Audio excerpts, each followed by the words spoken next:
Olá, eu sou Silvana Pinheiro, poeta, escritora, educadora, atuando também como terapeuta. E essa série que eu faço, Águas no Poço, é uma síntese das minhas vivências durante a semana, de reflexões que vêm das minhas leituras, das situações que eu vivo no meu cotidiano. E diante desse momento difícil que nós estamos vivendo no país, do agravamento das questões da pandemia, de um modo geral, e ouvindo muitas vozes, eu tenho pensado que a gente precisa aperfeiçoar o nosso olhar nesse momento. Não só um olhar crítico para a realidade social, política e econômica que a gente está vivendo, com todas as circunstâncias que estão envolvidas nesse momento, mas eu queria chamar também a atenção sobre o nosso olhar para aqueles que estão próximos de nós. Tem sido muito comum ouvir no meio das discussões sobre saúde mental a palavra empatia. Muita ênfase tem sido dada nessa necessidade de nós sermos mais empáticos. E eu penso que isso é uma verdade. E a gente precisa mesmo ter um olhar mais empático, mas um olhar, queria falar, não usar esse termo, mas usar um sinônimo mais comum, bem cotidiano. Abrir o nosso olhar. A gente precisa ver mais o nosso próximo, ver o que acontece ao nosso lado, né? Para se solidarizar, para dizer que se importa. E aí eu lembrei muito de uma canção do Caetano Veloso esses dias, uma canção que eu gosto muito, que chama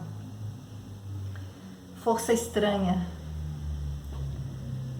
E ele fala da força de cantar e do quanto a poesia, a música vem com força a partir de muitos momentos específicos, singulares da existência.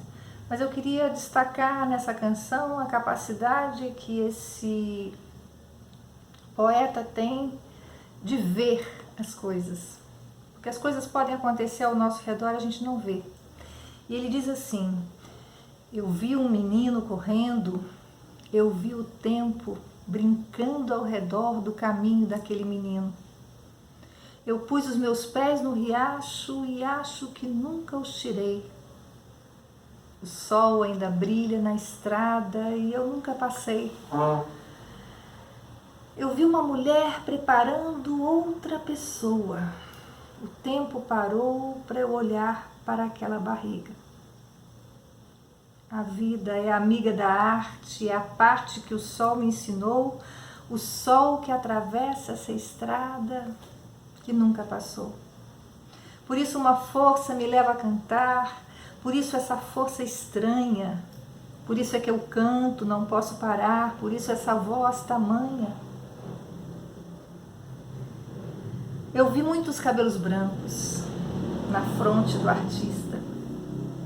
O tempo não para e, no entanto, ele nunca envelhece.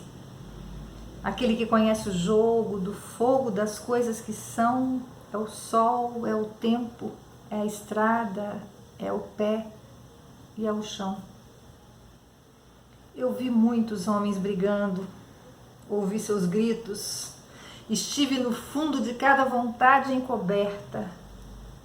E a coisa mais certa de todas as coisas não vale um caminho sobre o sol. E o sol sobre a estrada é o sol, sobre a estrada é o sol. Por isso uma força me leva a cantar. Por isso essa força estranha. Por isso é que eu canto, não posso parar.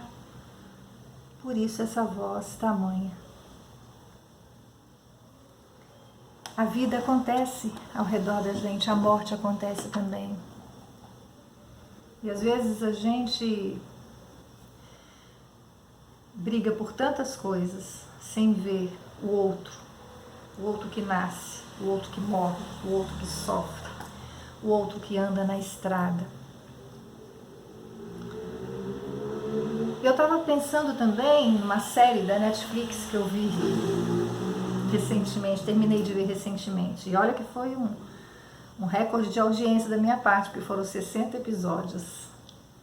Uma série produzida pela Sony, por uma TV mexicana, com vários artistas colombianos, muito interessante. O nome da série é Maria Madalena.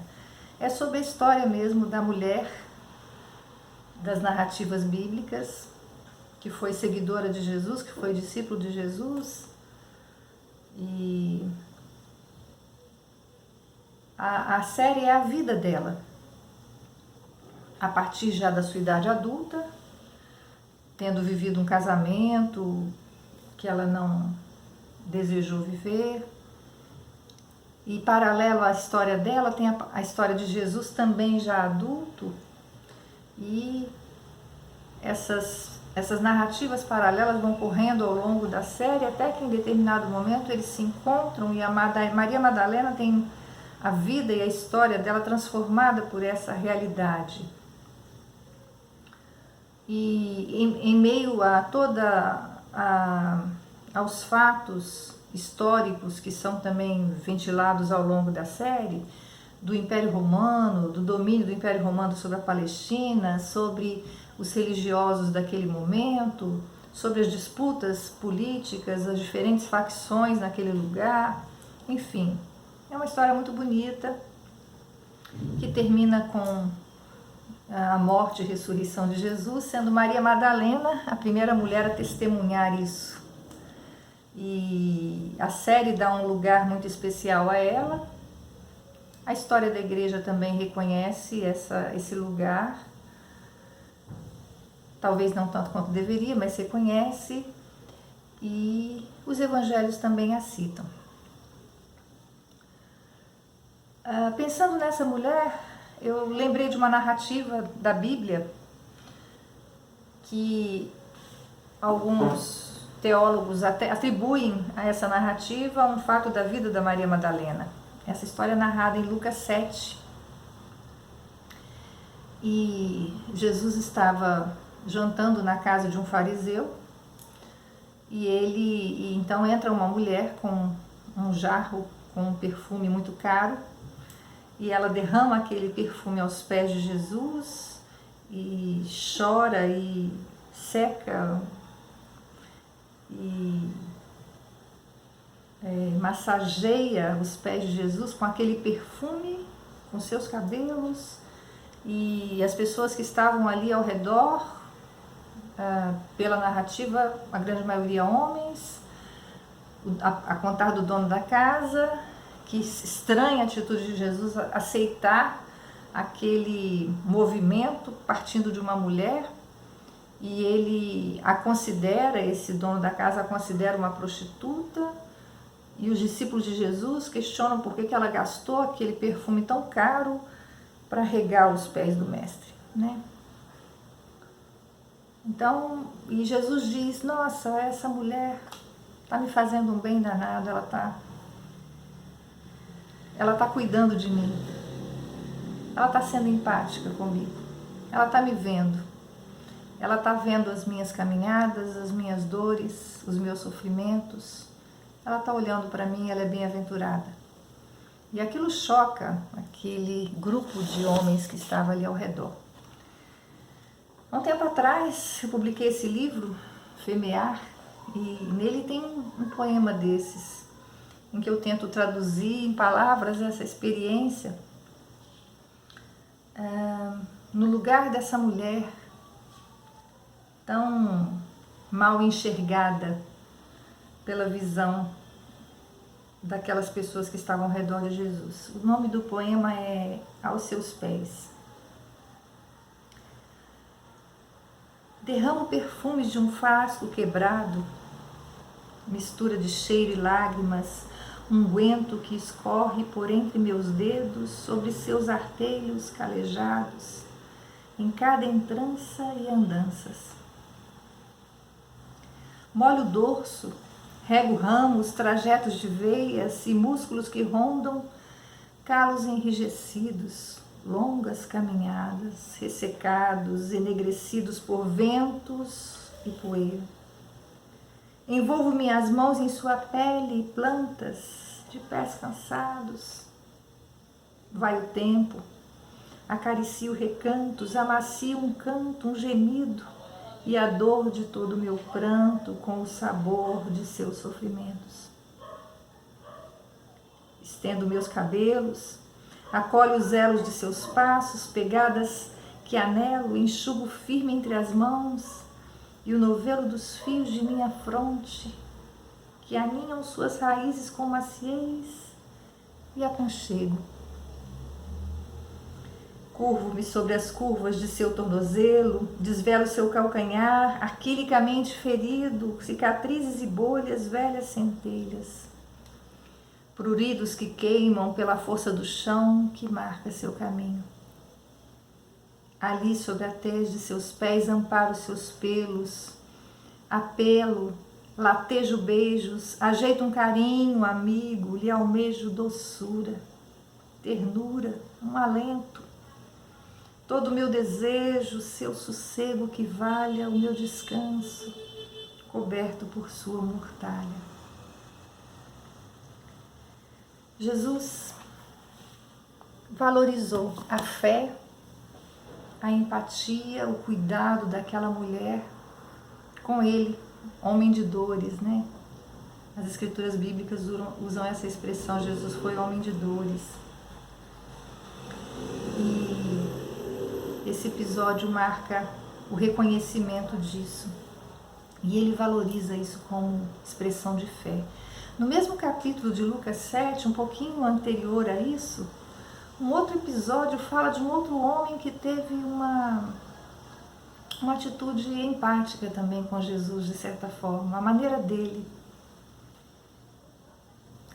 Ele era um centurião romano, ou seja, um militar romano, e ele tinha um serviçal adoentado, com risco de morte. Era uma pessoa que ele apreciava, que ele gostava, tinha afeto por aquele trabalhador da sua casa, e ele pede aos religiosos da cidade que chamem Jesus para curar o seu servo, o seu escravo, né? Na verdade era um escravo. E Jesus vai, e quando ele está a caminho, esse homem manda os seus empregados dizerem para Jesus que ele não precisava ir mais não, que já tinha, né? Já estava tarde, não precisava mais. Na verdade, não porque o serviçal tivesse morrido, tal, é porque ele achava que Jesus podia só dizer de longe que ele iria, que ele poderia curá-lo, e ele seria curado. Ele tinha fé para isso. Ele disse assim: Senhor, não quero que o Senhor tenha todo esse trabalho. O Senhor sabe que não sou uma boa pessoa. Eu nem mereço a sua ajuda. Basta uma ordem sua e meu criado ficará bom. Sou um homem que recebe e dá ordens. Eu digo a um soldado, vai, ele vai. Ao outro, venha, e ele vem. Ao meu escravo, faça isso, e ele faz. Surpreso, Jesus declarou: ainda não vi esse tipo de fé singela em Israel. O povo que deveria saber como Deus atua. Me chama a atenção a atitude desse homem, não só pela fé de crer que Jesus poderia curar o trabalhador da sua casa apenas à distância, mas porque ele se sentia não digno de importunar o mestre que tinha toda a sua caminhada, todo o trabalho que ele fazia, né? Ele diz assim: Senhor, não quero que o Senhor tenha todo esse trabalho. Ele enxerga Jesus, um homem do povo que dominava aquela nação, que escravizava aquela nação, reconhecia em Jesus que ele tinha muito trabalho, porque ele era um homem de dores. Há um tempo atrás, um músico e poeta catarinense, Gladir Cabral, produziu esse álbum aqui, Mil Caminhadas. O título do álbum é o título de uma das canções de sua autoria que ele faz baseado nesse episódio narrado em Lucas. Tão bonito como Gladir traduz isso. Ele diz assim, como se fosse o centurião romano falando para Jesus: eis que tudo te pertence, habito em tuas moradas, sou um dos teus serviçais, me apraz varrer as calçadas por onde passam teus pés depois de 1000 caminhadas. E sei também que não tenho o alinhamento das retas, não sei rimar com justiça, e a vista erra as suas metas, mas basta a tua palavra, inspiração dos poetas. Que se derramem nos campos teus versos sempre tão livres, e que também na cidade se aclarem o brilho das íris, daqueles a quem olhares e a quem de pronto sorrires. Basta um gesto teu, uma palavra apenas, e lá se vai a dor das incontáveis penas. Basta o teu olhar, o teu sorriso amigo, para renovar meu coração sofrido. Muito legal, né? Ele consegue traduzir em poesia a experiência desse homem que conseguiu ver a Jesus na sua dor, no seu caminhar tão exaustivo de ajudar pessoas, e creu nisso.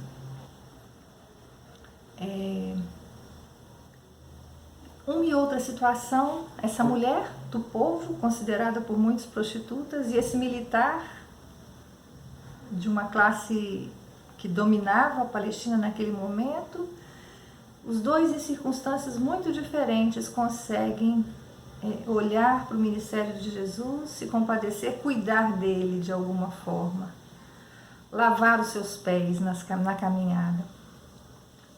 Eles sentiram isso, perceberam isso sem Jesus precisar ensiná-los. Mas daí um tempo, quando Jesus teve um encontro próximo da sua crucificação com seus discípulos, Jesus ensinou claramente isso aos seus discípulos, que inclusive alguns deles, como Pedro, tiveram dificuldade de aceitar aquele ato de Jesus. Foi quando ele pegou a bacia, a toalha, e começou a lavar os pés dos discípulos, dizendo que a gente deveria lavar os pés uns dos outros, que a gente deveria lavar os nossos pés na caminhada. Há muitas dores, todas as pessoas trazem as suas dores, e é preciso ter coragem para vê-las, é preciso ter empatia para vê-las, é preciso abrir o olhar para vê-las, né? Quero encerrar citando aqui uma pequena passagem do livro Bacia, Água e Toalha, que eu li ao final do ano passado, do Carlos Bregantin, refletindo sobre essas coisas. E ele diz assim: felizes são esses que quando olham a si mesmos choram, que quando olham a humanidade choram, que quando olham o seu entorno choram. Nós vivemos tempos de choro.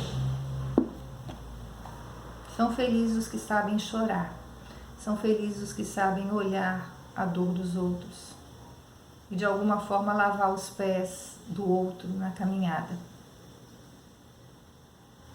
Que você reflita sobre isso, e eu também.